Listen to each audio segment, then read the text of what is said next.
Okay, we're live, folks. Okay, so this is the Conservation Commission, April 9th, 7:01. And Ellen O'Donnell is here to talk about the grant project at DCS that she's been involved with in conjunction with us. So I just wanted to update you with what the kids did. So they went out and they did codes, habitat codes that are a GLOBE protocol. Oh, they did a what? They're called MUC codes, MUC. Oh, the codes, Yeah. okay, okay. So that they could figure out like what kind of habitat it was. And then I had them just kind of, they researched animals and they decided what kind of animals might live in that area. And then we went out and we did tracking this winter. So it was pretty cool. So they had done like a prediction and then they did tracking. And you did Two-Town Forest, right? Dallas Kate and... And Lindsay Flanders. And I haven't put the trail cams up yet just because of all the snow, but I'm hoping to do that this weekend and get a few weeks worth of data and then they'll look at that after vacation. So that'll just kind of go along with the tracking. And then the last thing that we have to do is some sort of a project. So although I'd love to take them out one more time in the spring and do birds. So if I can, I'm gonna try to get them out there, do some bird songs and get them out and do some identification of birds. But regardless of that, what I did is I asked them, I said brainstorm things. I put them on the board and then I said pick your top 3. And so for Dallas Kate, it ended up being cleaning the trail. Because as you know, with all the forestry that's been done there, the trails are pretty messy. So cleaning the trail, putting a picnic table somewhere, possibly some benches, and bat boxes. Those are the 4 ones the kids came up with. So, and I just want to get some feedback from you guys on what you think before, because I don't want to like go down a road that you don't want. Do you want to just choose one of those? Is that the idea, or? Well, it depends. If it's like cleaning the trail, like we could probably do cleaning the trail and maybe another one, because cleaning the trail doesn't cost money. And one more. I do have 3 classes, so I could probably, because I have 3 classes at Dallas Kate, so we could probably kind of do 2 things there. I know there have been comments on the Trails Facebook page about the Dallas Kate Trail and its need for cleanup. It does, yeah. I've Yeah. walked it several times, and there's a lot of down limbs and just from the logging. It's also kind of hard sometimes to see where the trail goes because it's been logged. So that might be a good one. But the bat boxes sound cool too. I like that box myself. I think that's a great one. And I haven't talked about white nose syndrome, but I could bring that into the class. And then Lindsay Flanders was a little different. They chose to put a bulletin board at the head of the trail, like with maybe information about stuff that they found in Lindsay Flanders kind of animals. By the way, bobcats at both sites. Yes. A lot of cool tracks. Very cool. It was very neat. We found a lot of good tracks at both sites. Bird houses or a trail sign. They felt that the signage wasn't good enough on Lindsay Flanders. It was hard to see that it was actually a trail. Like a lot of the kids were like, I've been here all the time for, ball games and I didn't even know there was a trail back here. So those were the 3 top choices at Lindsay Flanders. I see, so you're going to do something at each location. I see. Yeah, because I have 2 classes that did Lindsay Flanders and I have 3 classes that did Dallas. I see, so it's a different group of kids for each place, okay. Hmm. So what do you think about those? Trail sign, birdhouses, or a bulletin board? I'm not sure how hard it would be to do a bulletin board. And then the trouble with a bulletin board is you'd have to kind of keep up with it. Yeah. So that might not be such a great option. I mean, And by trail signs, do you mean like blazing the trail, or? No, they mean just like a sign. A sign at the beginning of it entry, that's yeah. more obvious. This is the Lindsay Flanders Trail with maybe, Right. a map of the trail or something. Sounds I great. think that's a good option, yeah. I think it'd be cool. Yeah, it is kind of hidden back there. Yeah, and I mean, maybe even if you had something like halfway up Lindsay Flanders Trails this way, Mm. then when people are leaving the ball game, they'd see a trail sign. Right. So, We had talked, in the fall about helping with the trail extension, but that seems to be a little bit more long-term because we're still trying to get approval from Bear Paw and figure out where the trail would be, and maybe that's just a little too much. yeah, I hadn't heard from Frank, and then I just sort of figured that did sound like it would be more involved, so I Yeah. didn't go that way, but. I don't know about the rest of the group, but I think all of those sound great, and, Okay. you could do whatever you're class whatever the wants to kids do. decide on. Yeah. All right, because these are their top choices, but they haven't voted yet from these top choices what the top choice would be. But I might not do the bulletin board just because I'm afraid that might be too much to build. Right. And then I worry about who's gonna keep it up, because that's always a hard one. You know, it's Right. nice to have that, it's a great educational tool, but you have to have someone who would take it on. Right. Okay, well, that's all I wanted to say, so, Other good. questions or comments? I would just add, similar for the, like, bird houses, those should in theory be cleaned out every year if they're used. Yes, that's true. So that adds just a layer, we're not saying it's not a great idea, but it adds a layer of maintenance to the Right. Whereas bathhouses, you project. don't clean those out, right? You should, but it's not likely that those are gonna get used immediately, so you have, a few years to figure out a plan. What do you clean out, the guano or whatever, is that what you clean out? Yeah. So if it's too, I don't know. Yeah. We have a bathhouse that we put up, but it's probably been up for 20 years, so I'll have to say something to my husband about that one. Get up there and fix it. Okay, yeah, they had some cool stuff, some other ideas that just didn't get picked. Why don't I at some point? I like that they were being creative about it. Yeah. Also, I don't know if it's possible, is it possible to have, That's great, you're right. well, like, I'll tell her. Wes, you came and talked about the Lamprey River cleanup, but, is it possible just to have somebody Skype or talk to them, or just one class about specifically about the Conservation Commission and what you guys do? Because this would be a great opportunity to kind of teach them a little bit about what you do, so maybe when they grow up, they want to be on the Conservation Commission. Yeah, I don't know if you want someone to come into class, or were you asking Wes specifically, or? No, I meant any of you guys, yeah. I was just saying, he came in and talked about the Lamprey River Oh, I see, cleanup, yeah. but we didn't really talk that much about the Conservation Commission. Most of them don't really know what it is. We've talked a little bit about it, but they didn't really listen to me. I would bet most of their parents probably don't know what it is. That's the way to get to the parents. Yeah. Would you have them, like, all five, like, if I were to come in, would you put all the classes, oh, that wouldn't work to put I all the could, classes? well, I could. I'd have to get permission from my team to do that, but lately I feel like I'm always losing kids, so it would be okay if I lost them. If they lost kids once in their classes, it might not be such a bad thing. But it is, I have like 107 kids, so it's not too much. Or you would spread it out over a couple of classes? Yeah, well, that's so- what I was saying, like, if more than one of you were willing to do it, like, maybe we could Skype with different classes. Like, you don't even have to come if you don't want.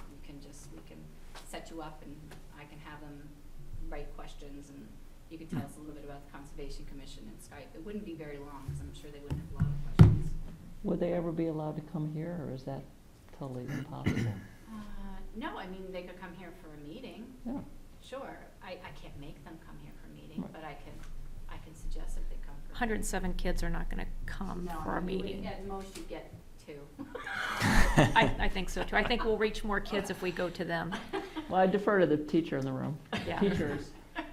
I just know from experience, they don't usually do stuff. I mean, I had gone out in the fall to Yeah, talk that with was them, great. and so they know who I am. I'd be happy to come in. I mean, and I work at home, a couple days a week, so I could come down. It's like, just down the road. Okay. So, Well, if you you, can get back to me, I mean, if you guys wanna talk about it, and just get back to me and let me know. I just thought it would be nice if they had a little bit of interaction with the Conservation Commission. yeah, no, I think since it is a joint project, we definitely should try to do that. Yeah. Just, I assume sometime this spring before school lets out. Is that the Yeah. idea? Yeah, I'm gonna, I was hoping to do the Project Earth Day, but there's no way that's happening. That's 2 weeks from now, so that's not, cause I had also contacted someone in the town and they never got back to me. So I just figure we'll do something in May. Cause I still have to have like a celebration and we would have like hot dogs and drinks and whatever as a celebration on whatever day we do the work. Well, you do it on Earth Day, then Kate can give a lecture and she can celebrate her birthday and bring a cake. Is that your birthday too? It'd be the Day, combined it is. celebration. 22nd? It is hard to believe, but it's That is true. nice. I'm older than Earth Day, though, by a lot. But yes, Not by too much. That's cool. I wish my birthday was Earth Day. isn't it amazing? Yeah, Yeah. that's awesome. She said it was, I remember I told you that at Saving Special Places. She said it was like, had to be, right? Not surprised. Wasn't shocked, yeah. I missed it by 8 days. Unfortunately. I helped organize the first Earth Day in Boston on Whoa, the Common. I was a freshman 1970? in college. Yep, you are old. I know. Okay. Yes, he's Cool. So it's like a generation, I'm a whole generation before that, so. Very cool. How long would you want somebody there? I mean, I'm not the I'd most probably knowledgeable only, person. I would say it'd probably only be about 20 minutes. Okay. I'm right up the road too. I'm work from home 2 days a week, so. Okay. I also work from home quite a bit, so. I can do it anytime. Between us, I think we can figure it out, yeah. Classes, and maybe if a different one of you could come, and what I'll do is, I'll send you my schedule, Mhm. and then maybe if you share it with these guys, and you could just get back to me what's a good time that works for you, that would be really neat. That'd be great. For me, it would be best after break, but Yeah, no, just I'd the like next- to do it after. the next break, too. couple of weeks are pretty full, Yeah, so. we're a little crazy right now too, so I would Okay. say after, like, beginning of May. Okay, super. All right, Yeah, terrific. we can make that happen. Thanks, Thanks for guys. coming in. It's, I'll just also offer Ellen that, if you do end up doing trail cleanup and you're in need of any tools, UNH Cooperative Extension has a free lending library for even like, things like hundreds of pairs of work gloves and like Oh, that's very cool. loppers and hand pruner, like any little thing you might need, so I can email you that if that's. Yeah. she works there, so you could work through her. That would be great. Yeah. Yeah, that'd be great, because kids usually don't have gloves, like, I can usually get loppers and stuff, but gloves would be really good. Yeah. Right, cool. Thanks, Thanks for everyone. coming in and Yeah. thanks for doing the No, project. thank you. Oh, it's my pleasure. I enjoy it. But we have to get the new teacher on board after me. Do you know who it's gonna be? Kelly Hughes, she was my intern, well, she took over when I was in Finland, Okay, so they hired her. She's coming back from Thailand. She's teaching English in Thailand right now, so she might have some really cool experiences she can share with kids. okay, great. Bye-bye. Is she retiring? Total bummer. Let the record show that that's a total bummer for my daughter. Anyway. Well, for everyone in Deerfield, Yeah. I think, every human. Okay.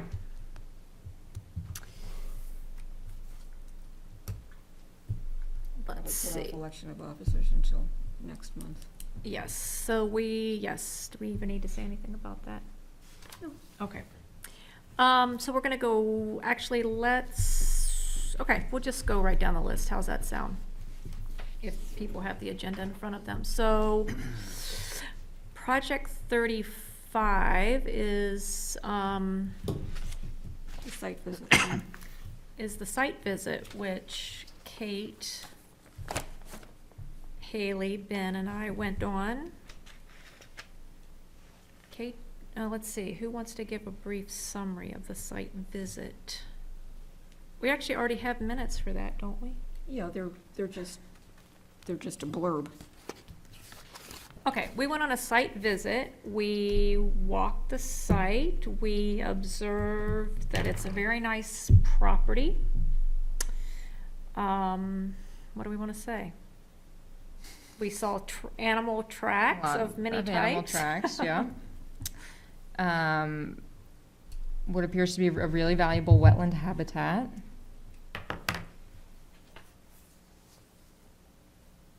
A lot of steep forested terrain. Yep.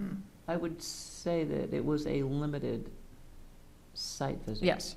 That's true. We did not walk the steep forested part. But we saw the frontage and the wetland habitat. Right. There was still considerable snow on the ground, and so we were on snowshoes, and it was in late afternoon, and we did not have the time or energy to hike to the top. Correct. But we did orient ourselves with the maps and learned more about the potential project. And we have since received from Dan Kern the appraisal, which Kate was just looking at. I don't know, Kate, if you have something specific that you want to say about that. Does everybody have access to that? Mhm. I do. Okay. So I was just doing some arithmetic on it. I'm still a little fuzzy. There are 2 parcels in Deerfield. And then 2 in Epsom, I believe. So this Mhm. is being taken as a joint 2-town project. And the number I get, some of the numbers I get don't jive with what's on this page, so maybe somebody else could check my numbers. For instance, Does somebody have a calculator out? Sure. So if the total project funding is $284,750, 284, $750, Mhm. And that's for all parcels, that's the total project in Mhm. both towns. okay? And if the acreage is 468 acres, How much again? 468, Okay. what do you get as the cost per acre? $608. That's what I get. This sheet shows the appraised value per acre as $780 an acre. But did they prorate that, so to speak? So some of the parcels probably appraised differently per acre? Not from the columns I'm looking at. What page are you on? I'm just looking at the one-page summary. This one here.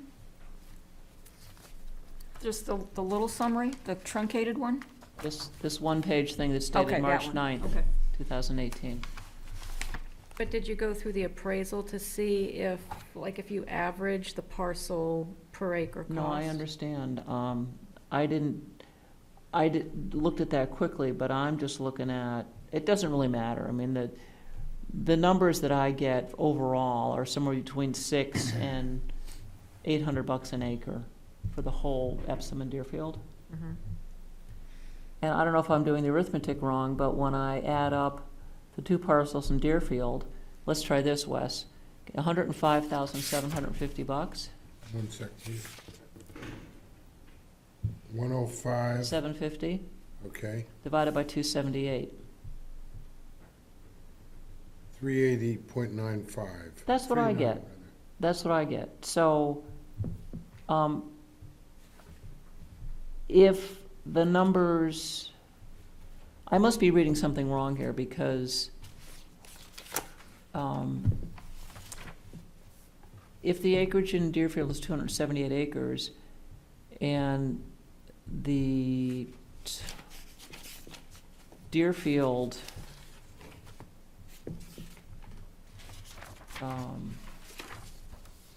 conservation fund is 106,000, then it's $380 an acre, which is like even less than the $600. So I have to look at these numbers again. Well, look at this second page, Kate, or is that what you're looking at? Because this says that, for example, there are two parcels in Deerfield. One's 179 acres, the other one's 99. Yes, that's right, right. So the larger acreage is appraised at 531 per acre, and the other smaller parcel at Yes. 1,000 per acre. Right. And so I think he's averaging those. So it's like 700 and something an acre. And it looks like I don't know why they didn't split out the two parcels in Epsom, but they are doing that. They're getting 895 per acre Yeah, for that. $900 an acre, slightly more. So what do we do if we average those three? Well, on the page before, it says the appraised value per acre is 780. I think, but that's the average across all the properties, right? Correct, Yeah. right. Actually, the average of those is 812. Yeah, see, that's a different number than the appraised value at the bottom of the March 9th. So Okay, so we I, have to sort out some numbers, but Right. aside, from that, I think we still have a broader conversation about whether this is even something we can do with our current funding situation. But the Right. situation presented here is with no additional grant funding, or, oh, no, Oh, he's no, there is. assuming, okay, he is, okay. he's assuming L-chip 75,000 coming in at from L-chip. 75 and a transaction grant. Let me read across and get this right. What's MCP? It's I think a Merrimack something partnership, Merrimack Conservation Partner. Yeah, right. 24K transaction grant. Does it say here, I can't see, what is he saying that the Deerfield bottom line would be? Well- $105,000 and, almost $106,000. 105,750, that's Yeah. why they add up as 47 plus 58. right? What line are you looking Right at? here, Town under, Conservation Fund. under proposed project funding, on the left-hand side, it says Town Conservation Fund. And in the two columns, under the two properties, Deerfield would be acquiring in theory. If you add those up, it's, 105,750. Which Oh, then right I here, had too. West divide by 278 acres, and I got 380 per acre, so, The Town Conservation Fund is across the two towns? no, the Conservation Fund for Epsom would be 80,000. I see that, I see. yeah, Okay, so ours would be 58 plus 47. yep. Mhm.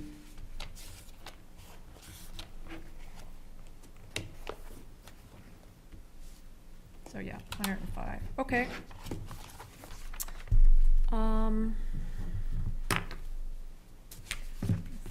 So the reason that numbers are important to me is because I had a conversation with several people on Saturday at the Saving Special Places conference, which is all about land protection and land conservation. So it's important for me to understand what the accurate cost per acre is for Deerfield. And right now I've got numbers that range from 380 to 780 an acre, which is a big swing. So it sounds like we just need to get some clarification from Dan. I don't know, unless somebody else can read these numbers better than I and help explain it, maybe I'm just missing something. Well, I don't really want to take time tonight to try and sort that out. I mean, I think we'd have to read through the appraisal and see where the numbers are coming from. Mm-hmm, And I don't really want to do that right now. No, So it's I not think the we time, no. should commit to doing that later and then regrouping and asking Dan if we have questions. yeah. Okay, so let me just then back up, let's forget the numbers. Just throw them out of here and say that, watching Haley come back from that walk kind of changed some of my thinking, because she was so excited about what was out there. Well, that's just my world, you know? Well, yeah. It is what a we're doing. nice parcel. I kind of changed my perspective too, to be out there. Right, I could tell looking at the maps with that big beaver pond, or that wetland meadow, that it was gonna be nice, for wildlife especially. no question. Yeah. For me, geographically, it's up at the Yeah, kind of upper Yep, right-hand yep, yep. side of a large unfragmented block. Yep. Everything to the east Right. of that is going to be developed. But I think that what I learned is that that landscape orients more toward the steep and open areas, and I don't think it would be degraded by the pressure coming up against it. That's what I took away. yeah, it did feel very like insulated when you were in it, which Yes. was a nice feeling. Right. Which I didn't expect, but it seems it's less permeable than I thought it would be. I don't think this also includes any landowner donation, which I think is part of this equation according to Dan. It And we- does. Oh, it does At the include that? top, it accounts Yes. for, the appraised value is actually about twice what we're I see, looking at. okay. Correct. So I don't know if that's a guesstimate or if that's been a discussion. That's a hopeful Yep. quantity from what I have gathered. Okay. Is this a parcel that would otherwise get developed if we don't protect it? That's the original quandary we faced, because the wet area already has a federal NRCS easement on it, Natural Resource Conservation Service, so no. And the other one is very steep and limited development potential and limited access. So it's landlocked. Having said that, it abuts an existing town forest, and it would, if you include the Epsom and the Deerfield side, would be, and you include our town forest and their existing town forest, that this would be part of, it would be a much larger protected area than what's reflected in the acreage here. And so that's compelling. Yes. That's right. And so I think it is very high-quality land for ecological value, and that was the main takeaway, is, for me, it was that. And my understanding is that Epsom already has a trail on a portion of what would become their property, and so it would be possible to have a trail a trailhead at each end, and you could walk up over the ridge and down the other side to, you know, from Deerfield to Epsom, which would be, you know, kind of cool. Yeah.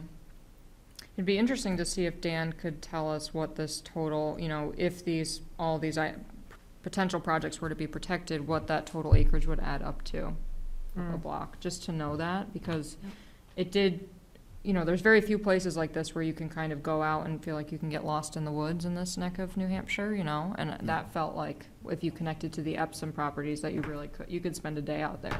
Yeah. Which is More. a unique feature, yeah. Yeah, so this is the open space plan, and what we're talking of is, Yeah. right in here. Yeah. And there's all of this, and there's Epsom. Yeah. So it would Or some of the really others that expand and further protect that area, which is were actually. the largest unfragmented area left in the region, Right. other than the two state, well, the state parks are fragmented, so. Right. And what, Kate, did Dan say who owns, not without, that parcel right there? I'm not sure if that actually exists. Okay. What's this project number? The one in the little one in the middle? Because that would be an access question for development potential. That's why I asked him to give us some better Yeah, maps. yeah. I'm not sure if that's a rubber sheeting issue, Right. or Okay. or if it's an artifact of the rough mapping. Right. He said he needs to do more work on it, and I have frankly not dug out the tax maps to Right. see in more detail what's going on up there, and I can't Okay, really you tell can have from that. this map. Yeah. So, anyhow, I think, So Kate, yeah, Judy just handed me this checklist from Bear Paw that's that's headed criteria for evaluating land conservation projects, and it has a series of 17 yes or no questions. Do we want to go through those to see how this property fits within those? For example, is it located within Bear Paw identified greenways? Yes, right? Mhm. It contains significant habitat for native plants and animals. check. Mhm. Protects surface water resources, including streams, rivers, ponds, wetlands, yes. Mhm. I think that's already done by NRCS, so that's sort of an asterisk, I would Good say. point, yeah. But certainly, if the upland is protected, that would protect flow into the wetland, which the NRCS easement doesn't do. It doesn't protect farmland, that's number 4. Right. Does it protect well-managed forest land? Well, I have a note here that says there's minimum forest value because of the tornado and the style of the harvest. Maybe that's a no. It overlies groundwater resources, especially stratified drift aquifers, contributing to public water, that's Nope. probably a no. Protects a scenic view enjoyed by the public, I would say yes on that Mhm. one. Yeah. It offers recreational opportunities such as trail corridors, I think that's a yes. It contributes to linking existing conservation lands, such as state parks, town-owned conservation lands, and permanently protected private lands, so that's a yes. It adds to existing protected land, so that's a yes. Has high development potential or is a key parcel that will lead to further development. That's probably a no. The project would present a stewardship or monitoring problem. It's just more work. Yeah, my husband has offered to volunteer for the next easement monitoring need, so no. Okay, no. It poses actual or potential hazards from man-made substances or structures, probably not. It has tidal problems, we assume no.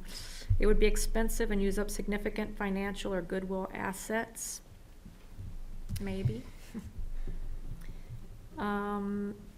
It's a landowner wish, Okay. yes. And it has impending development, and there is no conservation funding immediately available, so that's, I think, no. So, you know, we hit maybe half of these as yeses. So, Sarita, we also have in section 7 of the open space plan priorities for Deerfield, the criteria for protection of open space. And there's 14 of those. You want me to whip through those? Sure. Okay, there's quick. So this is from the open space plan, which everyone should have under their pillow and read every night before they go to sleep. So, number 1, lands within the current green infrastructure open space network. Check. Yes. So within green infrastructure. Open space network. Protects the most sensitive natural areas, including wetlands and a bunch of other stuff. I'd say yes. Mm-hmm. Connects unfragmented areas. Yes. And it's especially because with guidance based on scientists and land trusts, and I think that's a yes. What is that one?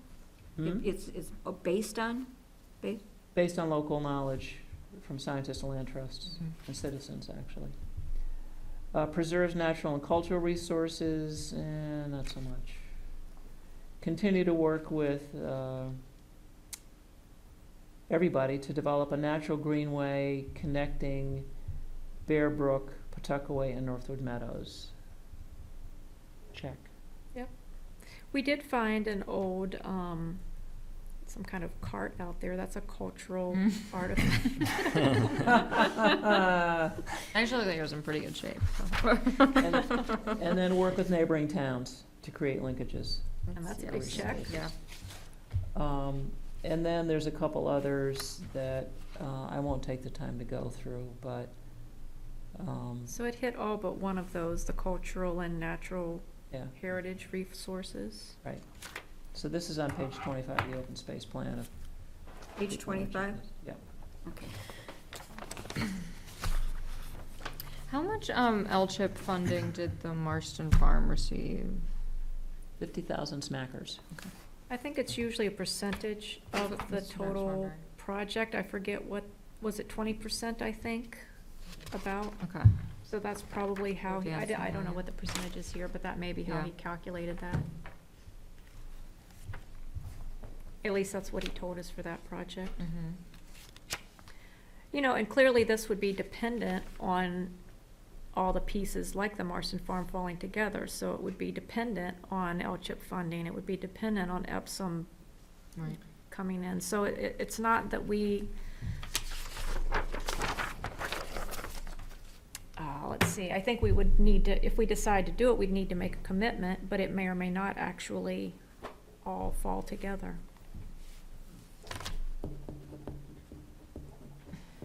When does Dan intend to get us, some better property delineations? Does anyone know?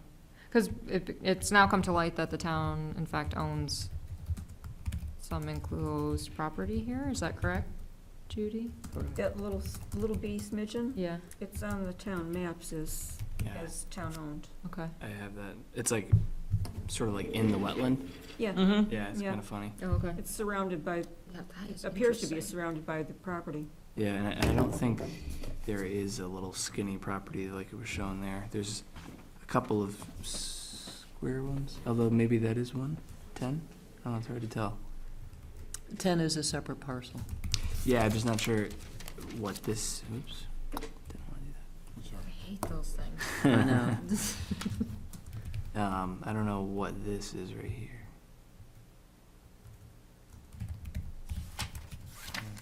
Have you got the town maps up, I think I Ben? do, yeah. There's a Oh, that's little, weird. there's like a little access that goes this way, but I don't know what the story is with that one. Well, I guess my perspective is I would be interested in pursuing it further. I think where, and to Wes's point, the question for me especially comes in on that property that already has an easement on it. It's not our easement and we don't own the property, but it feels, to be paying a substantial amount of money for a property that in reality is going to be undevelopable in perpetuity feels like maybe not the best use of our funds. Yeah. I mean, I suppose we could offer to purchase the unprotected property. or to help put, Right. help make that happen, and then. And if the- it's an all or nothing deal and they're willing to have the easement piece go at, for a bargain price, but without knowing the landowner's intentions, or, I don't know that Dan's had any conversations with them about, I did some research, Willingness. I did some research on that, and he's not really interested in lots of negotiation. that's what I assumed. And bargain sales. Is there a, just assuming the other property where Marston goes through, is there enough money left over if we wanted to do this? I don't know if we have a treasurer's report. No. What I'm wondering, so I'm The answer is assuming yes, from but not, the answer is yes, but then, we'd be left with, I don't know the exact amount, but we'd be left with Not maybe much. half of what we currently have, and we're not, our input. That's your notes from, you left that the last time that we talked about this, and I noticed your stuff No, no, down. You were doing I a just- calculation on the expression before. conservation fund. No, I just did this just now. No, that's the one I've had for a while, Oh, from a couple months ago. You did a calculation trying to figure out how much we had left. yeah, so basically it would take half of what we currently have, given this estimate right here, and so, for both of these, or just for this one? so after we subtract Marston, we'd have like 200,000, and then this would take, half of that. And so, the answer is yes, we have the funds, except that we don't have, large amounts coming in, and Yeah. so And if once, I understand, yeah. once the large amount, once we spend what we have, we're limited in what we can do in the future. No, I absolutely agree with you, and I'm not trying to push one way or another, I'm just trying to find Yeah, out, no, yep. our situation. And I gather that Marston is a higher priority. Well, that's a done deal, that's gone through, so, that's. Right, but yes, Okay, in well- terms of conservation value and potential threat to development, it was a higher priority Okay, yeah. conservation parcel, whereas these feel like less imminent. It'd be great to get them, in my opinion, but I wouldn't say they're the highest priority. Does our access change at all? Like with the NRCS easement versus what would be our new easement? I mean, I don't know. Is there just a blanket NRCS easement, or are they specific per property? Do we have any insight into that? I think we asked that, and we don't have the answer One, to that. and related to that, let's say we, we were interested in protecting the backland because that's not protected, and then the NRC eased parcel just went on the market. Would there be any interest? Oh, Dan can answer our questions right now, actually. Hey, that was nice Get work, the list. Sarita. Nice timing. No, it was actually Ben who did that. You just arrived in a puff of smoke. It was great. We're just talking about it. How shall we answer this No, question? no worries, I just was writing you an email, but, we'll just ask you in person. Do you have any better maps, by any chance? Not better than I gave out the other day. So it doesn't really matter now. We're sort of past that. But So- someday it would be good to know. Would a town map help you? That's what he was looking He's at. got the town maps. Yeah. Yeah, it's more or less. So a But- couple of questions, Dan. Yeah. Do you know what the total acreage of of the contiguous protected land would be if this project went through, including, the Deerfield Town Forest, the Epsom Town Forest, sort of the whole chunk That's connected? that's connected? Or would be connected, yeah. I mean, it's probably well over 1,000 acres. Because it's 468 for these 4 parcels. You've got the Harttown Forest, you got Epsom, That's pretty got, impressive. Olsonville, Nave, and then a corner of, You can just see it too, like on the maps, just Mhm. all open. Boysford? Ottinger, East and Epping, or Epsom. Okay, that's, we don't need the exact number, that's No, useful. it's close enough. And then the question we were just batting around when you came in is, so the NRCS or WRC eased parcel, if that were put on the private market, is that of any interest to someone? I mean, can you build a house on it, or what's Yeah, allowed? no, it's a forestry piece. It would be someone who wanted to do timber management. What's the current public access to the property, if any? To that the NRCS? None. Yeah, no, NRCS doesn't require any kind of. Right. But is that piece even of interest to timber management when it's mostly wetland? Well, yeah, Yeah. I mean, so it's 179 acres. So it does include forested, it's, Yeah, okay. yeah, so it's probably, I'd say 50/50 or 60/40. Mm. What are the Looking at the constraints maps. on timber management? With a forest management plan, basically. NRCS, while in the easement itself, the landowner gives away just about all the rights to the property other than quiet enjoyment. You can get a compatible use agreement with them, and that allows forest management and other things to occur, but it's by agreement with the NRCS. We own a couple of NRCS parcels, and we have forest management plans on them. Actually, they've been developing some for some WRE program. There may be one for this parcel. Yeah, forestry's down the road quite a bit. The appraisal on that portion of the property was $531 an acre. Yep. About as backland as you can get. That's on the NRCS, a parcel, as far Yeah, as that's- anyone? that's the last line on this page. And then the other parcel was $1,000 an acre, the 99. But because it's, so large, that's still a I've got the chunk of numbers, I just change. can't write and read Oh. at the same Summary time. one there It's shows okay. the numbers. Yeah. I guess, I don't know how much or how far we want to go into this, but, I think before you got here, we were summarizing our walk and we went through a checklist, we went through actually the Bear Paw checklist, in terms of how these parcels or the project fall out in terms of favorable and unfavorable criteria, and I think we all agree that this is a really nice property.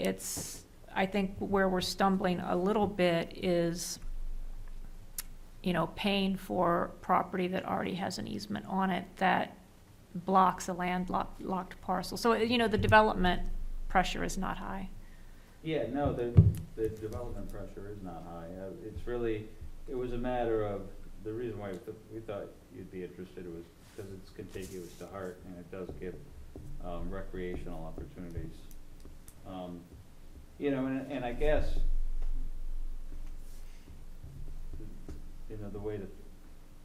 the way we're presenting it is the town investment would be, $110,000 to acquire 278 acres of town forest. And Yeah, so that's the It's not that we're not interested, I think we Yeah. are interested, it's just that would cut our conservation fund in half. Yeah. So, at some point, we have to start thinking about conserving resources. Oh, no, you should always think of that. So, that's all, that's the conversation. And one of the things we were talking about just the second before you walked in is, does it sink the deal if we're interested in participating with just the landlocked parcel and not the NRCS one? I mean, I think anything's up for, is possible. But then we run into access issues, though. Well, you could come from Hart, I guess, but it's sort of a Yeah. back around the mulberry bush. Yeah, I mean, the likelihood of ever getting out there with forest management is probably pretty small. Yeah, I mean, even recreational access. We're looking at it. Well, Which the is actually interesting okay, thing in is my opinion. that you do Up have there. already is the connection to the Epsom Town Forest. Mm-hmm. You could, do some sort of joint project to get up there, because they do have a nice trail network. Mm-hmm. The real question, the problem there is that entranceway to Hart is tight, Mm. no real place to park or anything. I guess my only concern about not including the NRCS piece is if it were sold privately and activities were allowed that would impact that wetland complex, that would be unfortunate. And I don't know to what extent that WRC easement would, fully protect that habitat. Yeah, so it's protected under the wetland program, so in theory it would protect them, but I'll be honest, I mean, and I like the folks there that work at the NRCS. I don't think they have the staff or the capability to oversee forest Mhm. management. And so, yeah, I mean, that's part of the incentive to purchase it when you have an opportunity, because the only people who are gonna be interested in are people who are gonna be able to extract, forest products off the property. So you do have that problem. But have you raised with the landowner these concerns or these issues? I mean, he's well aware of that. I guess in theory, the appraisal reflects all of that. It reflects the issues of the property and the nature of the backland, and, I think part of the issue is, pricing is driven by people who will extract what they can from the property. It's not based on, like a kind of a gentle management of these places, and so, the comparable values are what people can take forest land and convert it into cash. And that's what these more or less reflect, But the appraisal doesn't reflect current timber value, current stocking or anything, right? well, it does indirectly because of the comps. It doesn't have a, Yeah. and I'll be honest, But if that site's not gonna be ready for another timber harvest for, 25, 30 years, yeah, then, and even though that's the potential value, right, it's not gonna be actualized until this gentleman is not around to see it. yeah, so in our typical kind of appraised value for backland is more along the lines of the $1,000 an acre that is the real backland, and so I think Yeah. the 500 is a reflection of Yeah. depletion, although, it is an estimate. And that is on a parcel that has a huge amount of road frontage, so that's a Mm. pretty low price per acre for a parcel with that amount of road frontage, right? Well, yeah, and you have that really good access, that's Mhm. the difference between the backland and that frontage piece, is that when you're trying to pull stuff off, it's Mhm. gonna be easy to get to, at least the front side. Yeah. Mhm. But, what will happen to that in the future, I have no idea. Where are we with the Epsom folks? Yeah, well, Allison was gonna try to be here tonight, but she wasn't able to because of work, and I haven't gotten a full report of where they are, but I know they're interested, and I can't imagine us not proceeding with them on their portion of the property that they have an interest in. And as we talked about out at when we went on the site visit, we would, presumably the idea is to put in an L-chip proposal with the whole project. Yeah, and I've gotta do pre-proposals pretty quick. So the deadline for those are coming up. Okay. And then I think the applications will go in. Okay, I thought it was later than that. Okay, so we don't have a lot of time. A decision has to be made if we're gonna commit to the project. Yeah, and it doesn't have to be, written in stone, but in the level of interest and, we need to meet again with Alan. What's the deadline for the pre-proposal? I just had the email come across my desk, and I can't remember it off the top of my head. When you were doing your calculations, did you take into consideration the cost? I think you did. I don't know. That's probably what this is. Hey, Dan, Yeah, okay. let me just ask you a reference question. Yep. So, I don't know, maybe I'm reading this wrong, which could possibly be the case, but what I see is the total project funding is around 284,750. Yeah. And the total acreage is 468. Yeah, And we had 3 different people do the numbers, and this says 780, and I come up with 608 when you take and divide 468 into 284,750. Am I reading the numbers wrong? No, I probably missed, it's probably an old formula, but I'd have to Okay. calculate it. And then, that's fine, so 608's a better number, so I like, that's a good answer. Okay, And then the other question is, here's Deerfield, and that comes up here. There's our conservation fund, which is 105,750. yeah, And if you put 278 into that, you come up with that number. yeah. I think that is about what we're talking? Am I doing arithmetic Probably, right? and These two together divided by the acreage. part of the reason why the cost for Deerfield would be higher is that that WRE parcel, because we're not gonna get, I have no funding associated with that other than town funding. Because we're not gonna get L-chip money, because they have the same vision, I mean, it's already protected, they're not. So they would put their funding Their towards money the would go other, into the other yeah. parcels, and we'd split it evenly, I think, between those two, more or less. I haven't calculated those. And that's so the same thing with the MCP partnership thing, that would just go into the total big bucket. Yeah, it would only go, but it would go towards the two, but I think I have it split between the two. What is the MCP?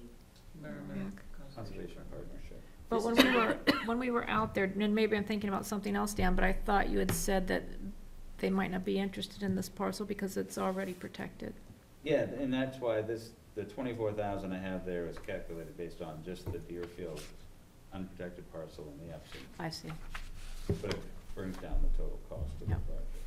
So even though the parcels themselves, or the Deerfield parcels, would not be included in the proposal, the dollars coming from either funding grant would be actually split or not? The idea that they would be slotted for the unprotected parcels, but they bring down the total cost of the project to the two towns. So Deerfield still would benefit from that, and there's no issue with that?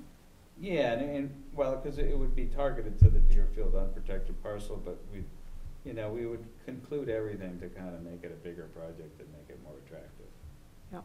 It'd be like a match for them, They like to Are you see following what he's saying? outside contributions to She's the a grant, project. she's a grant queen, so she's saying. It's basically just prorating it towards the unprotected parcels, and Deerfield has one unprotected parcel, so That's we the would, 99 acres. so we would get that, prorated portion.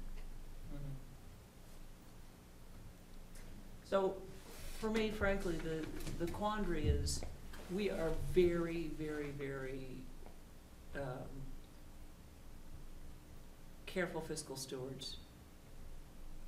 And this project presents more challenges in optics than usual, I would say, to be extremely blunt, since we've talked about this for a while. I'll just put that out there.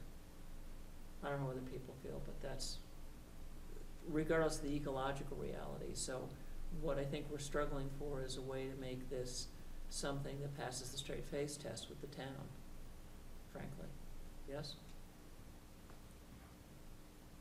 Well, yeah, and I guess, everyone can have their own opinion. I think of this as not any different than any of the acquisition projects that we've done where like the Freetown Forest. I mean, you could have stopped at a conservation easement, you could have left it in private ownership, but you put in the extra money to acquire the property. And the ultimate effect is the same, you own the property with the conservation easement in place. But So this Freeze, there is- was a chance of it being built on, wasn't there? Well, not if you purchased the conservation No, easement. I on it. understand, but what I'm saying is, No, I think what had happened there was it was more of a bargain sale, Yeah, well, which this is as well. and they were planning to sell it, and that's the only reason you bought it as opposed to just doing a conservation easement. I mean, it's not the only reason, but in effect, it's the same, except that NRCS has already given them the money for the easement, and you just, I think it really comes down to whether you wanna own the property or not. It's really, in any case, regardless of whether there's an easement or not, is there a reason to own it for the town, and do you think there's value in owning that larger town forest?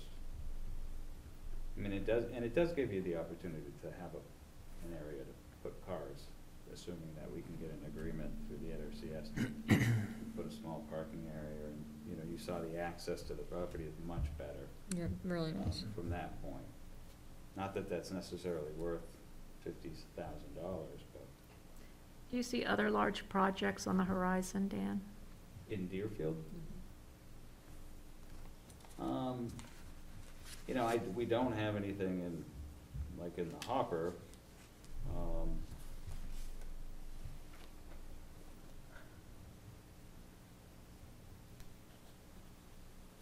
Town interest, there is a potential for one family that owns property in town. That could be a reason to hold back some money, sure. But that's early, and that would be Yeah. probably a couple of years down the line.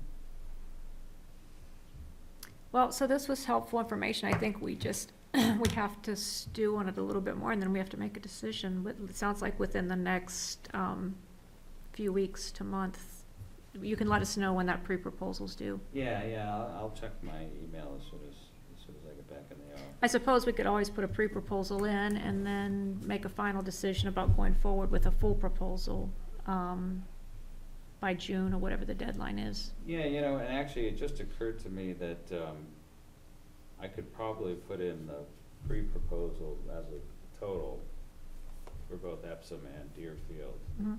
And, you know, because you can back down. It's harder to ask for more after that, but it would be. Yeah, that's what I mean. You could put that in for the pre-proposal, and then we can I still. could just combine the two and Mhm. put it in, and then we can, that'll buy us some time. I guess I assumed that if we did an LCHIP project, that's what it would be. It would be a joint project. Yeah, that would be the goal. I mean, Yeah. they like stuff like that, and Yeah, it's gonna that be a would help. better project that way.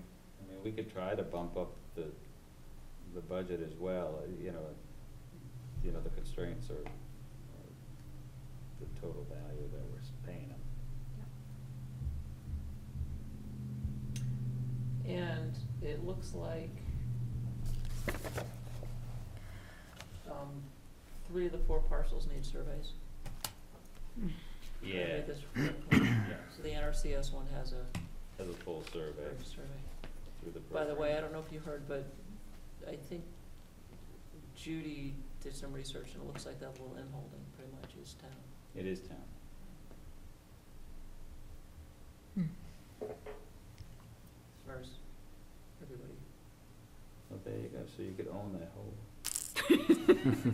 That's right. We need to Yeah, buy it to yeah, protect that that little way you chunk. can access There you go.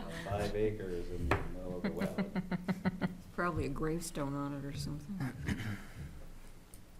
What would be the access to the 99 acres? The unprotected parcel? Yep. How would you get there? You'd go straight up through that road that we started on, that's it. And there's a gate there already. A nice What? gate. There's a nice gate there already. Mm.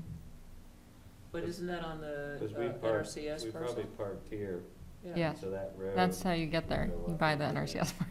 We wouldn't have Put a access. road across. the Right, top that's what I of was the- saying about recreation Oh, access before. No, I mean, no. We wouldn't it's- have access if we it's didn't buy that backland. front Well, parcel. that's where Ben was Well, saying you could come in through Hart, coming but through Hart, but it's Hart like- doesn't have ideal Right. parking I anyways. thought you meant from like forest management. I'm talking about No. forest management. Oh, that. Yeah, oh, yeah. Hey, it would be a woods road that it would be part of the forest management plan. But if there were 2 separate owners, Oh, yeah, no, you would have to get permission from whoever owned the front. that's what I was wondering. If it was. And you may not get permission because Mhm. unless they had I guess if they had a forest management plan that showed a road going up into that same vicinity, just because they wouldn't, like the NRCS would have to have a forest management plan on this parcel that showed this road going up right to the line and be able to justify it. So you would only use it. So I was thinking, forget we're even talking about this. Yeah, This is owned by a private person with an NRCS easement. yeah. If this, for some reason, got bought by somebody else, how would they get there? They wouldn't get there unless they get permission. There's no alternative. if there are. I think, I hear all kinds of stories about, you know, access obligations to people who own, but I don't see that it really is real. I don't know that either of those parcels, from looking at the property card, it says unmanaged pine hardwood. But that doesn't necessarily mean that it might not have a management plan. But typically, if you're gonna have a management plan, you're also gonna reflect that in your assessment. Yeah, well, no, the management plan that I was referring to was the possibility that it had one done recently, because the NRCS has been going around to a lot of the WRE easements and producing plans for them. Oh, they've been doing that? Yeah, through their program, they have a bunch of money set aside for improving the wetlands and managing the properties. And the two properties that we own through the program are both getting forest management plans Really? done by Charlie, coincidentally. Oh, nice. We may actually now be able to share that with you probably. So, given the time, I'd like to wrap this up. And so, are there any other questions for Dan while he's here? Yeah, why did he give us such a thorny project? Why Well, now? I guess there still is one other question too, which is, do you expect more negotiation from him? Because I know we're kind of like spitballing a number. Well, yeah, well, I mean, because I presume, again, that Allison is gonna give me information from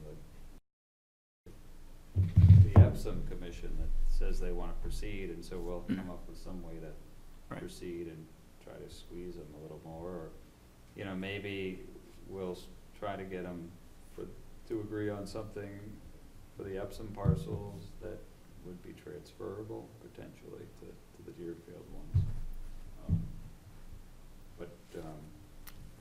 But assuming that they're as interested as they indicated they were when we started this, I assume we're gonna get back to him really quickly and try to get an agreement, at least on the Epsom parcels.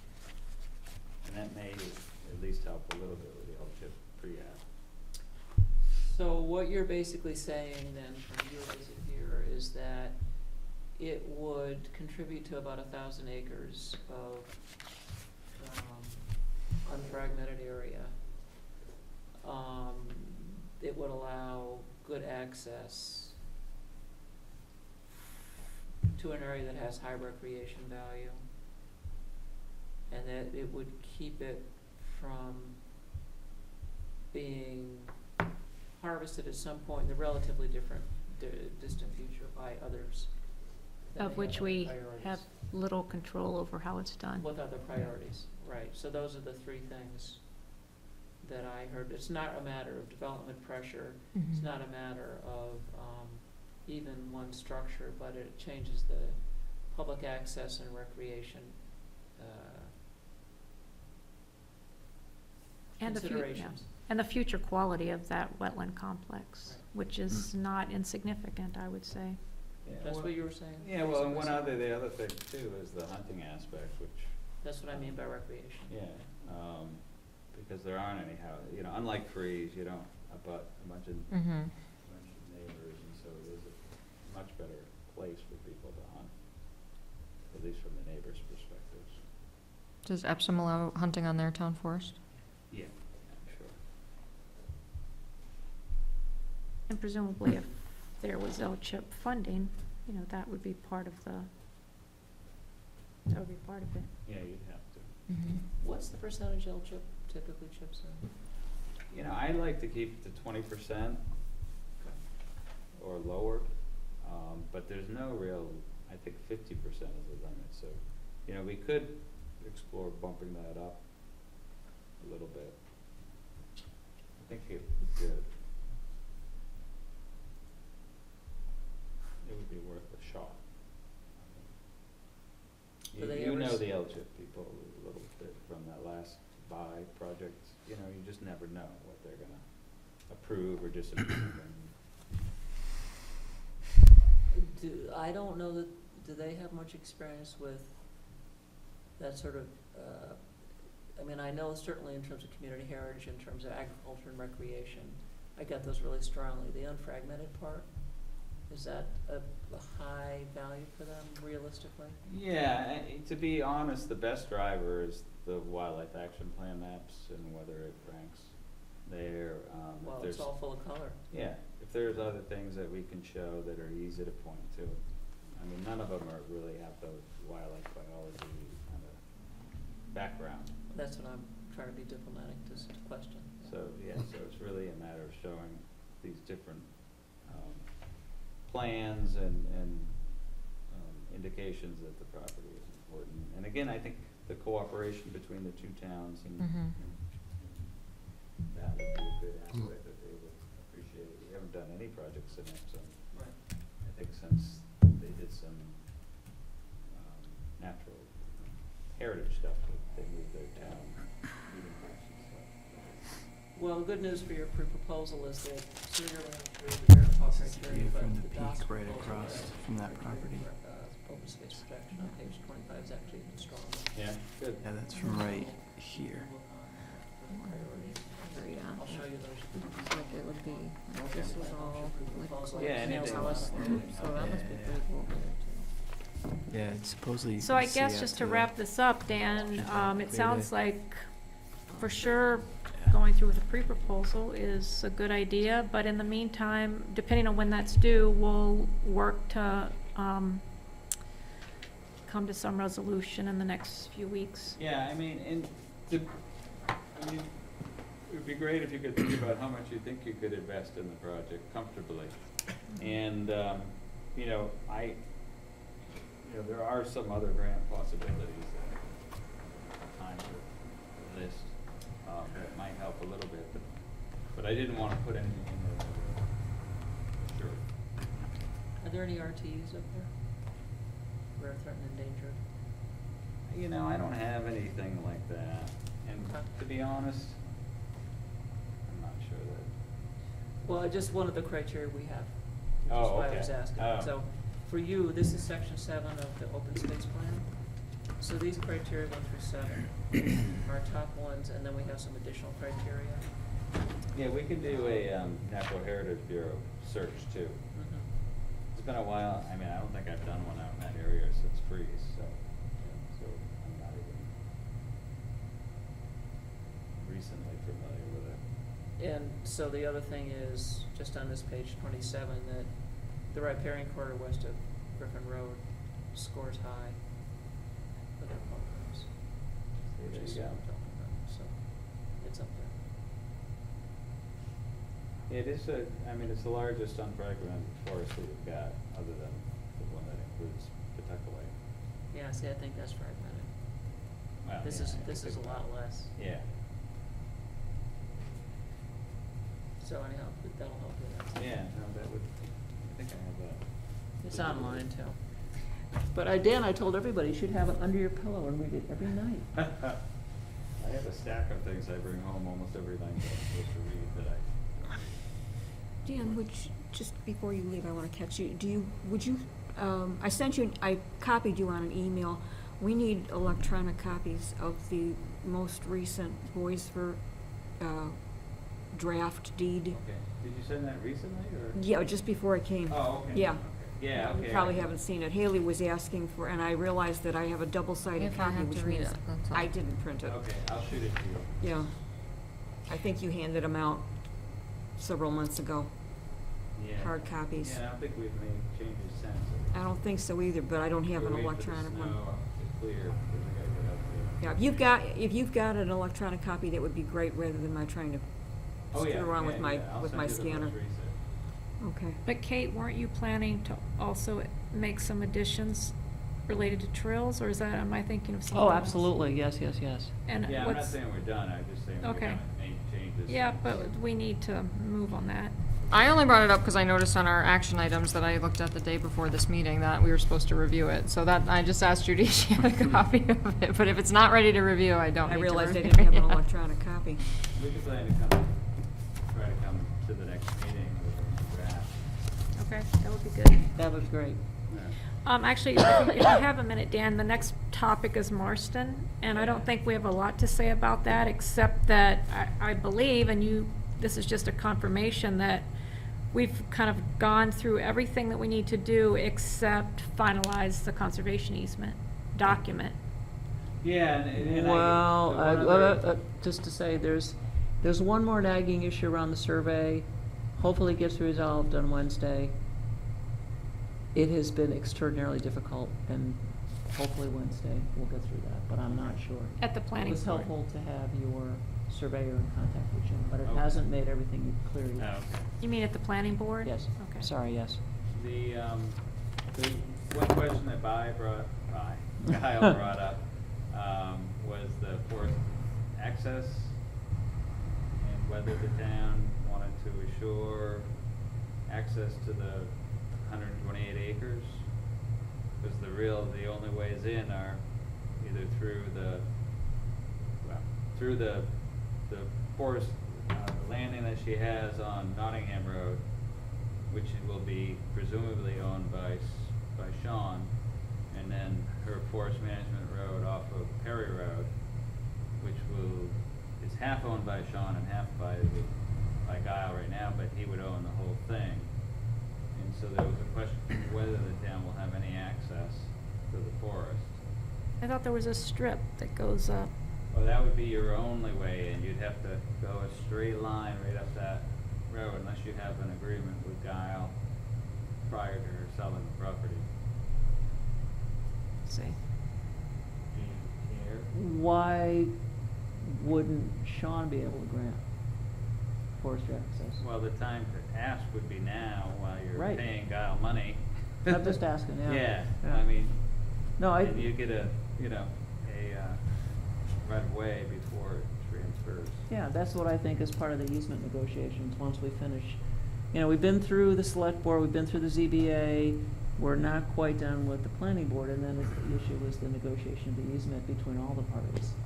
Yeah. And I think that's the time to talk about both recreational and forestry access off the existing landing, because that makes the most sense on the ground, based on other use, but maybe there's other ideas I've missed. Yeah, well, Yeah. so that will take some finesse, because there's no real requirement in the purchase and sale agreement.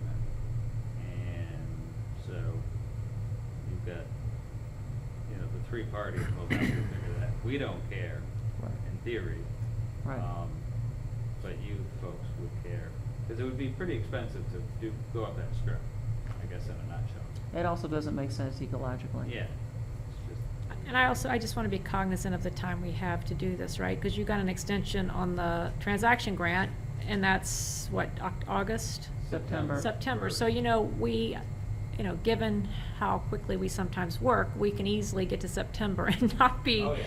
not be ready. So I think we need to resolve these issues sooner rather than Totally. later. I agree. And actually, Kate, that might be a good place for you to talk to Guile and Sean directly Mm-hmm. and just say, we're really interested in preserving access to the forest. Mm-hmm. Because Guile's gonna wanna know that Sean's not gonna be offended by her granting that right, It's right, because she's selling, or trying to sell it to him. right. I imagine this is a roundtable discussion. And And we, with I you don't there, necessarily, too. Triangular. necessarily, Well, because we don't care. It's funny, I said at least they're triangular, okay. not round. It would be much better for you guys to have some sort of permission. Yeah, I totally agree with you. And Guile seemed concerned, so Yeah, that's never a good thing. right. No, we don't want that.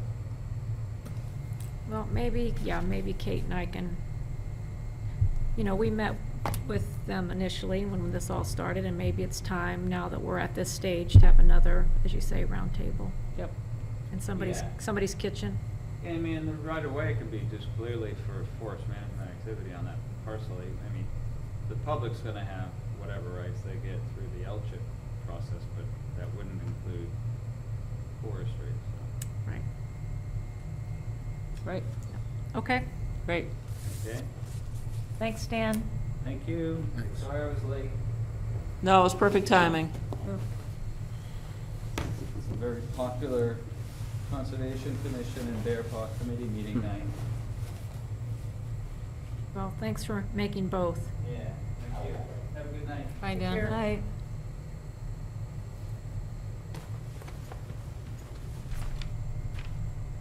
Okay, so I think we've covered both of those projects. Is there anything else we need to say about Marston, or we are done there? I'll spare you the details, but the survey is turning out to be really, really difficult, and I hope we get it straightened out on Wednesday. Okay, well, you'll let us know. Yes. And we also covered Boyceford. I mean, it sounds like we're just waiting, I guess, for Dan to send the current deed so that or the current easement, so we can work on finalizing that. And it sounds like he was, waiting for the snow so that they could do what? Blaze the boundaries or something? No, it's, for Boisvert? Yeah. Yeah. Yeah, maybe that's it.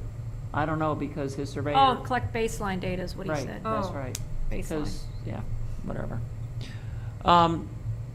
And just so people know, and this also is relevant to the thing we just talked about a lot, and I mentioned this before and I'll say it again, and you know this because you were at the last year's Saving Special Places, I am extremely interested in getting all our easements to have the New Hampshire Fish and Game trail locator analysis done to minimize impact on wildlife. Because that's a real issue in a lot of places. So that's true for Boisvert. It would certainly be true for any of the stuff we just talked about. It's important to have people get into places, but it's also, as this region becomes more populous, very important to have refuges that are less disturbing to creatures. And people may disagree, but that's my point of view on this, is that Yeah. there should be some refuges. Some what? Should be some what? Refuges.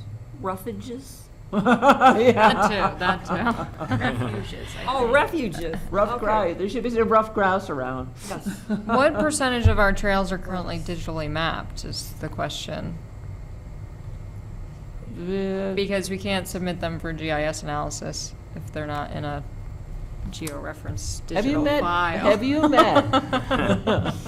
Yeah, I'm still woefully behind on my duties. Supposedly, Alan has a number of trails mapped, Mm. and he said he was going to give them to me. I have not gotten them yet.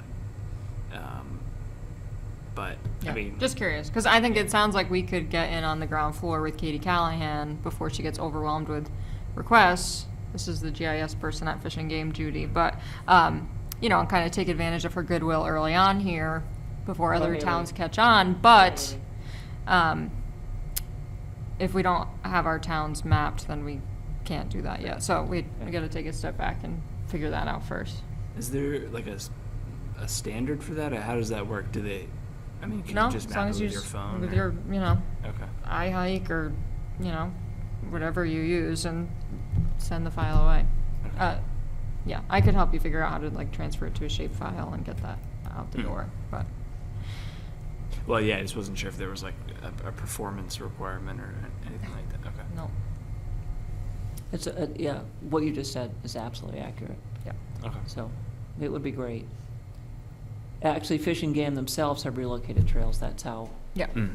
Even if we don't take action on the information immediately, at least we would have the analysis to work on when we get to it. So.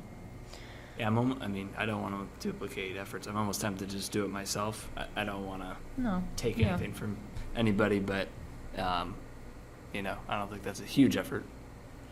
But, It's not that many parcels, really. right. We're So talking Ben- about mapping the town forest. Just the trails. The trails. Just need like That the didn't lines. happen with Ann Dealy's project? That, I was Some- gonna Not say that, but that's digitized. the, Thinking that's about the that. parcels themselves, the shape files for the. Not the are for digitized, she didn't digitize trail maps. Not trails, No. no. Well, there I are don't know. trails on there, but I don't know how to get access to any of the data behind it. What ab- Do you what mean like about- the I haven't trail map, what's the word I'm looking for?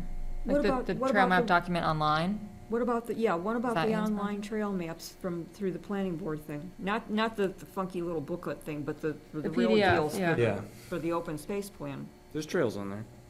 Yeah, someone had to digitize them at some point to make those. I That was just don't Ann, know. that was, I thought that was Yeah. Ann Deely that did that project. I know. It seems like something Ann Deely would do. Yeah, she did. And I've talked to Jim about it. I can't, for some reason, I feel like he didn't have, but he had to have had that trail information. Well, it's, yeah, With it's you. online. Can't so- remember. Well, let's Well, see. right, but we need the Yeah. actual, you know, Yeah. like GPS data so Yeah. that they can, yeah. Or I assume they're not just gonna want a picture, right? They're gonna want, yeah, coordinates. So if you get the GPS data, what does this other person do then? She can put it through an analysis tool that will tell us where our current trails are having the biggest negative impact on wildlife species. Oh, okay, so so we need to GPS the trails in order to have the analysis done? Yes. Whether we need to relocate them, and then there's also, for the future, we can figure out the least worst place to put future trails. That's how I think of it. Yeah, that'd be interesting. Okay. Ready to go, boss. Does anyone have anything to say about the Mount Delight Road open space development thing? Conservation warranty deed versus conservation easement deed? I don't think you were at that meeting, Sarita, but I've said everything I could find out, which is confusing. I mean, it's confusing. But just a brief summary, I think that I can't even, Yeah. you know, it took me like a good while to wrap my head around it. Now in the month and a half it's flown out. But basically, I think conservation warranty deeds are most often used when a conservation organization, like a land trust, for instance, owns something in fee and is interested in not owning something outright, owning a property outright anymore, but still wants to maintain some sort of interest in the property. So for instance, one of my colleagues who used to work at the Forest Society said they've used it when they owned a property, they didn't really care to own it anymore, but they still wanted to have some control over how the property was managed into the future. And so in Which one is that then? The warranty. warranty the deed. warranty deed. And so it doesn't seem like we are in a situation where we want the giver of the property, in this case, to have any sort of vested interest in the property into the future. And so from what I could figure out from multiple sources, it seems like it makes the most sense to go with our typical practice of acquiring the property in fee and then putting an easement on the property with the organization of our choosing, which would Something that kept coming to mind when I was looking at this, everything, was when the property is deeded over by the contractor or by the owners or whatever, or the developer, aren't they going to want some assurance from the town that the town's not simply taking a parcel of land for their own purposes to throw I a put a school or something, school yeah, on, right. Yeah, throw McDonald's up, Yeah. whatever. I think And they're it's- giving us the property, aren't they? That's the idea. Well, it's an east, it's part of the open space plan, I mean, not open space, part of the subdivision, the open space subdivision requires them to give this, isn't it for conservation purposes? Or for open space? Yeah. So wouldn't they want some assurance that when they deed it over, something in that deed to the town that's going to recognize the fact that the town is not going to use it for their own gain or whatever, but for conservation purposes? And I'm Right, thinking that they're gonna have to give us something, I think that's basically, those sample deeds that he was giving us were really from the contractor, the developer, to the towns. Yep. But they have some verbiage in there that protects them, it's kind of a, you Yeah. can do whatever you want with it once we give it to you, but we want to Yeah. make sure that it's not. well, and I gonna think, just but where that, develop. where it starts to get confusing is that, you know, though that warranty, the draft warranty deed we were provided, for instance, requires an approved forest management plan. But it's like, who's the approver? Yeah. Is it the developer? You know, 20 years from now, they're gonna approve our forest management plan? You know, that's where working with a land trust, for instance, or other conservation organization, you know, that makes sense because they are invested in perpetuity. But if they give a warranty deed, then they're out of it totally. They just have a restriction, basically, it's a deed restriction, isn't it? Yeah, I mean, as much research as I could do with my working knowledge of deed law. So, but what I gathered is, you know, that probably doesn't make sense for this situation. So at some point, Eric's gonna come back and he's gonna want an answer. And so it sounds like we're gonna say conservation easement.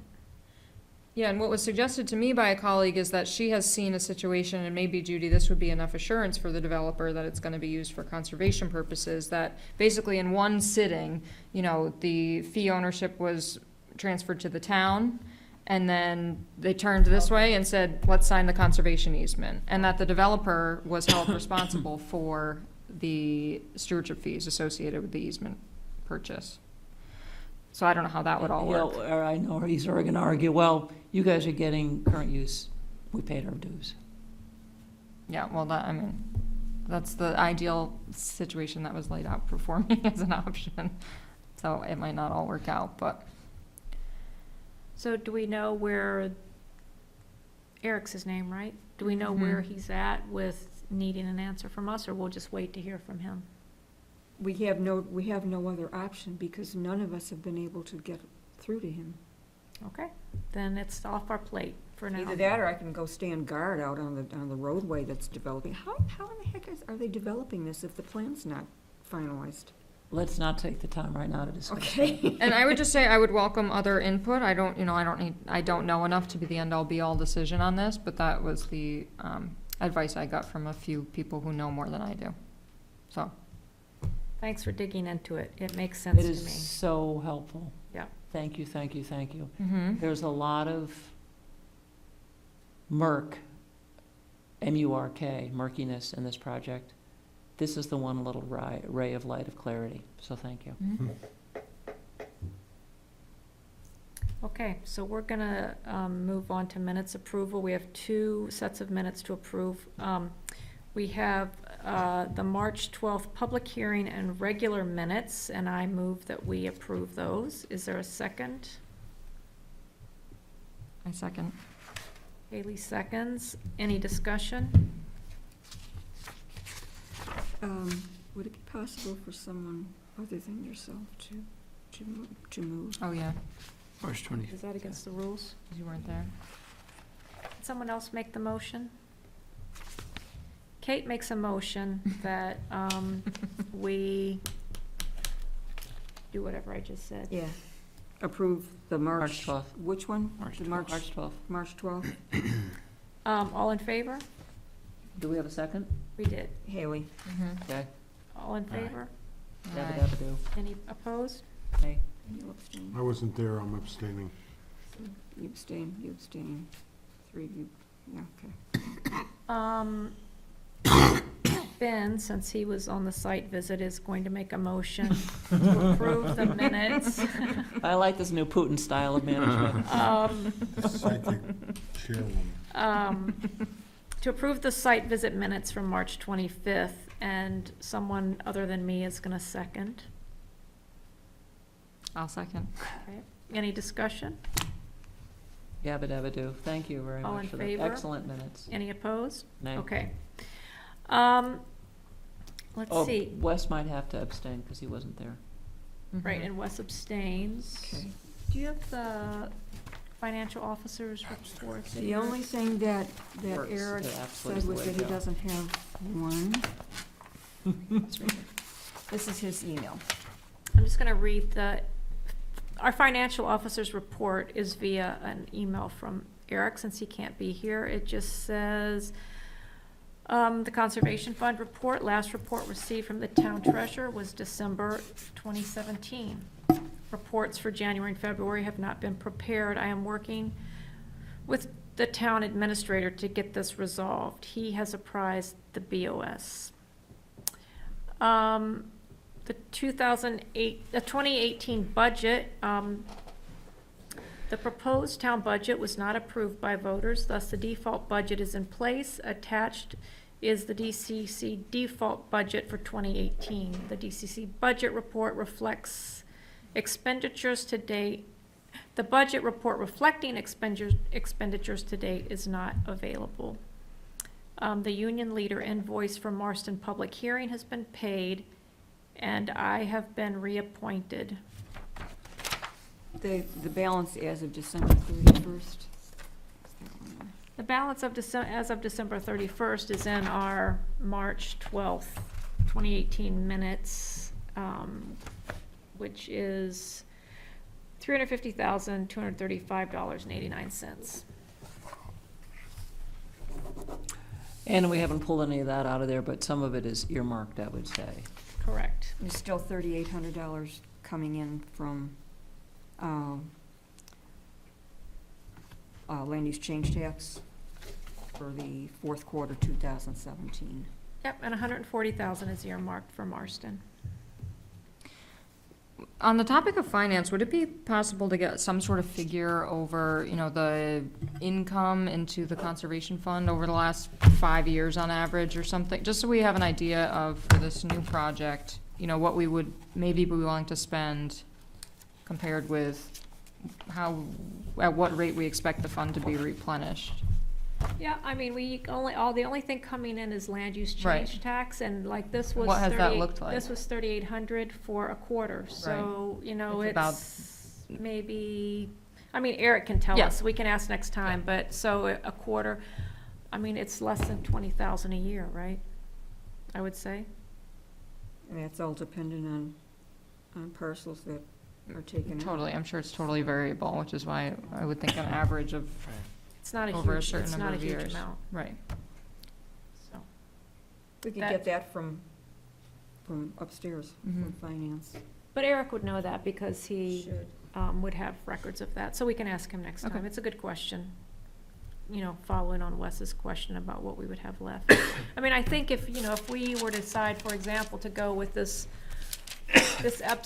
joint Epsom Deerfield project, and we, you know, our conservation fund came down to around 100,000, you know, we would have to start thinking about doing what we did for Freeze, which was going to the town for specific, you know, for a specific conservation request and getting that approved by voters and having, you know, a small tax on everyone's tax bill to help pay for it. So that's the other way to generate revenue, and we have done that, and there is precedent for that. We did that on the Freetown Forest. So that would, I think, be the situation that we will get in when we ultimately spend this down, so. And there's also off the top of my head, the review on the land use change tax that's going on now too. So that could be also a problem in the future if the rules are changed in some way. Do you mean at the state level? At the state level? Yeah, The state level or at the town, in the town? at the state level. I see. I don't know about that. What's going on? I send out emails. There's that NHPR thing about it. I'll look through my Let's go. stuff and send it again. No, that's okay. Just in a nutshell, they're thinking I of can't, monkeying my with it? memory's not good enough to be able to even, all I know is Been a lot of something's going discussion on. over the last couple of years about like the potential negative impact that current use and land change tax has on rural area, the availability of housing in rural areas. Yeah, you Yeah, know, property there's taxes. Yeah. I do remember listening to, I think the email I sent out had a link to the The exchange. NHPR exchange thing. It was an excellent, an excellent program. So Yep. they're getting serious about it, is what it amounts to. Actually, Okay. one town, it was one town that's challenging it. One town actually brought it forward, and I don't remember who it was it Littleton? And Lyme, New Hampshire. Lyme? Okay. Yeah, I think the argument was that if you put your land in current use, your own taxes are increased by more than the amount Yeah. you save, which makes no sense to Yes. me at all, but I won't speculate. It was interesting. Yeah. Okay.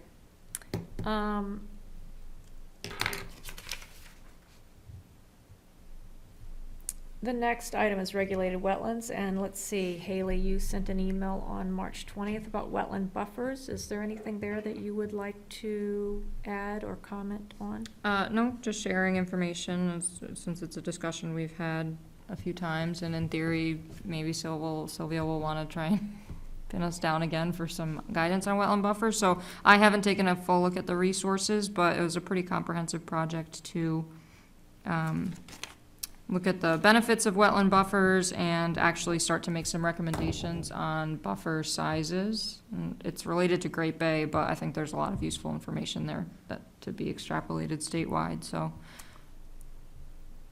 Was that the, Again. project, was that the project that, There's two, Sylvia that we were waiting for from last year before? there were two projects going on simultaneously. One with the New Hampshire Association of Natural Resource Scientists, which resulted in a report that fell short of making any actual recommendations. And this that has a really nice, this is a separate project, again, focused on Great Bay, that has a really nice user-friendly website, really great resources, and I believe actually makes some recommendations on buffers. So hopefully this will help guide some of whatever work we would do with Sylvia in the future. You copied Sylvia on that. I believe I did, email. if Yes, you I did, intended to. So I hope I did. Yeah, you did, yeah. I'm sure she was already aware of it, but I'm not sure necessarily. She's really totally busy. Amazing. She's aware of anything, how hard she works. So.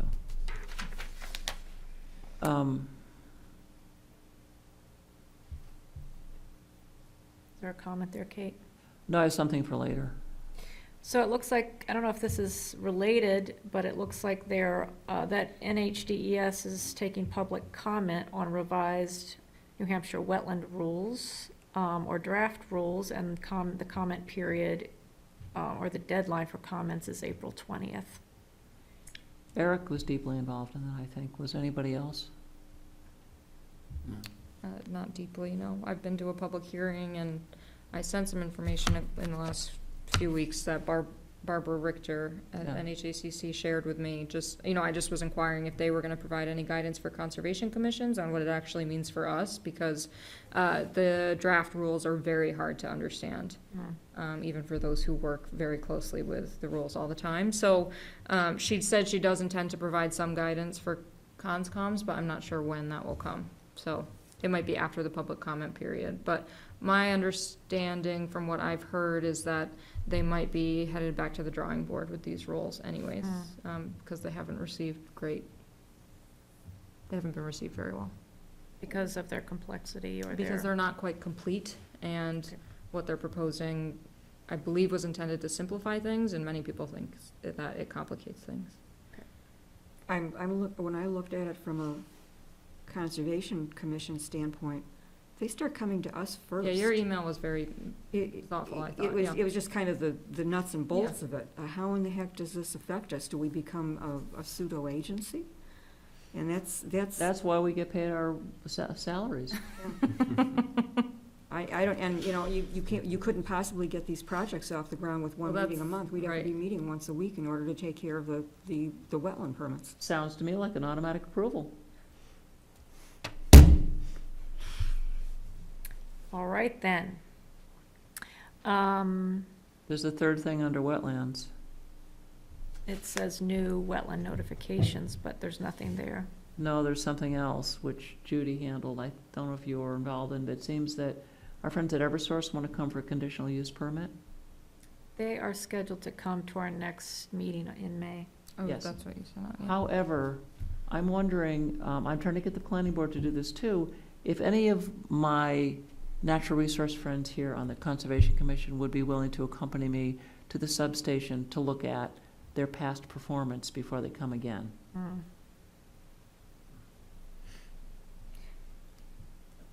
Sure. Yes? What do you mean, look at their past performance? Well, some of my buddies from my last 2.5 years sent some pictures, and it seems like their performance is kind of spotty. Some of it's very good in terms of erosion control, and some of it seems to be non-existent, and there's no real way to understand why. Some of that was raised at their last meeting, right? I mean, so, I forget the fellow's name who came in with photos and concerns. Jim Page, Mhm. that's right, his work, that's the pictures I saw. So you just want to go out and see for yourself? Yeah. And this Because is the a planning different board pro- said, well, Kate, those are pictures, you haven't been on the site, have you? So, so we gotta get on the site. And this is a different project from that, right? They got their conditional use permit for that last one, didn't they? Yeah, Yeah, that's what I thought. it's the same thing, but it's This is different poles, different location. yeah, I haven't opened it yet. It's 9 meg, so it's a big fat project. I've got a copy of it here. Oh, good, okay. So anyhow, I just want to say between now and then, if somebody would be willing to go out with me physically on the site, or more than one person, and just look, that would be great. When are you planning to go? I don't have a plan. I'm issuing an Well- invitation for a party at the polls. Who wants to come to a party at the polls? Well, do you want to send around a list of possible dates, or you're wanting to get something on the calendar right now? Well, how fast can we do it? Well, I have my calendar. I can't speak of anyone else. Okay. Weekends, weekdays. Weekends. Weekends for me, yeah. Haley? Yeah, I don't know. I'm very busy for the next few weeks, so you guys decide based on your schedules, and if I can come, I'm happy to be there. Well, I don't know who's busiest. Probably you two win the prize for busiest. Well, So, The next few weeks are before, hard. I mean, Yeah, they're just really hard for me. we don't have to do it until May, I mean, our next meeting is May 14th. May So 14th, for right. me, the week before would be better than any other So, time. the between now and 12th? then. of May, Saturday, I'm doing a yoga retreat that day, so no, Good not for that you. day. May 5th, Yoga or How about the goats? 13th, Sunday? well, Oh, that's no, m- I can't do the 13th. right, see, Weekdays are fine for me in that week before. for Sarita, sounds like. I 5 could- or 6? No? That's my mother's A memorial workshop. service, so that I Okay. won't miss that. Yeah, I guess it'll have to be a weekday that week, so in that case, Monday or Wednesday, late afternoon, Which week? the week of the 7th. Haley? I can do Monday. The 7th. Mhm. Around 4 or after. Ben? That's a little early for me, but 5? I'm usually not home until like 6 or 7. Because I commute that day, but 6:30? On the Doesn't have to 7th? be all of us. I know. 6:30 on the 7th? Going once, going Sure. twice? 6:30 on the 7th. I think that's a little late in the day, isn't it? It's a little late in the day for me when I have math homework and stuff to do. So I think we're not gonna get everyone, so I think Okay. pick or choose. If you're late, if you go late, it won't be me. If you go early, it won't be Ben, so. I'd prefer not to go late myself too, just with Okay, bedtime and stuff. Not so my 4 bedtime. o'clock? 4 o'clock, 4 o'clock on the 7th. done. All right. I'll talk to Jim Page, see if we can get a little guided tour. I don't want to go to all of them, I just want to go to the ones that aren't so good. But So this for- is at the substation out on Kate Road. Yeah. Thank you. And I'll send around a detail of how and when. Okay? Did you say 4 or 4:30? I'm not sure. I can 4, go. 4 on the 7th of May.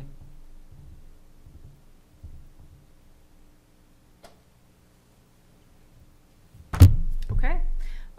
Any announcements or correspondence? Kate? So tomorrow I meet with our planner, Sylvia Van Aulich, during our office hours in this very building.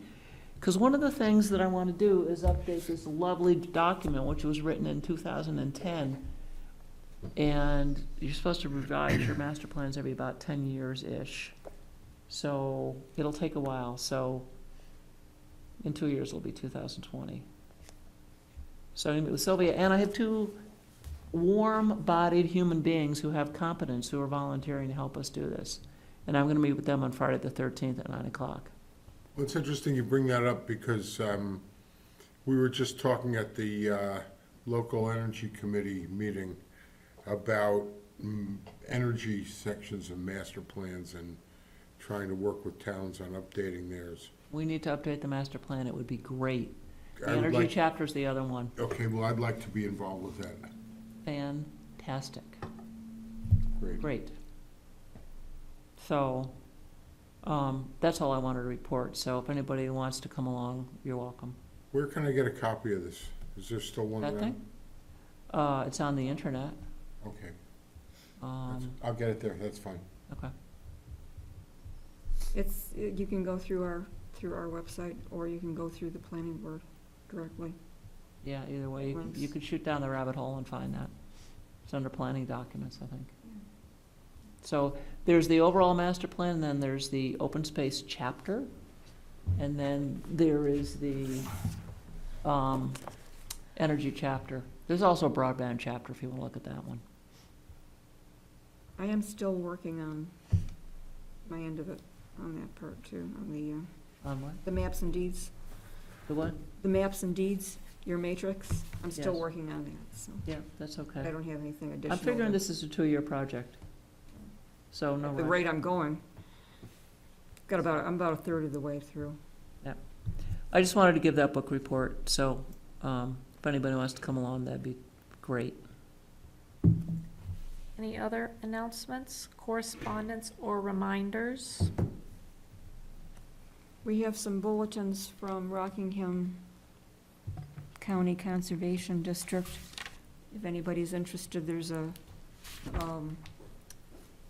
little file packet hanging on the backboard of the bulletin board on the way out from the town clerk's office there, the outside door there. And I noticed that there's something on it that says, they also have invasive species management planning and implementation. Of course, it's all for cost.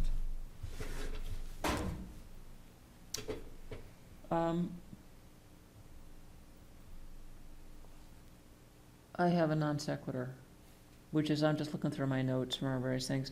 I would say that for people who have lives, which we all have, we've been actually astonishingly productive, in my opinion, with I the would stuff agree. we're accomplishing.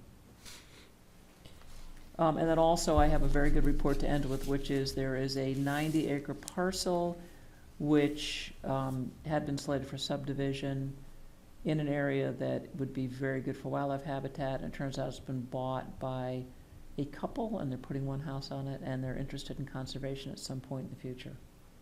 Nice. Super. So that was just a gift from the goddess over the transom. It's good news. And you Excellent. know these folks and have talked with them about, Yes, and they know about us and that they should come talk with us? yes, That's good. I hope And so. that we could help them with that wish? Yeah, they don't know anything about it. Right now, they're very busy getting ready to build a house, so I'm not bugging them. But I would love to, at some point in the future, get them here. It's a very good parcel for connectivity, very good parcel. Super. Any parting words of wisdom?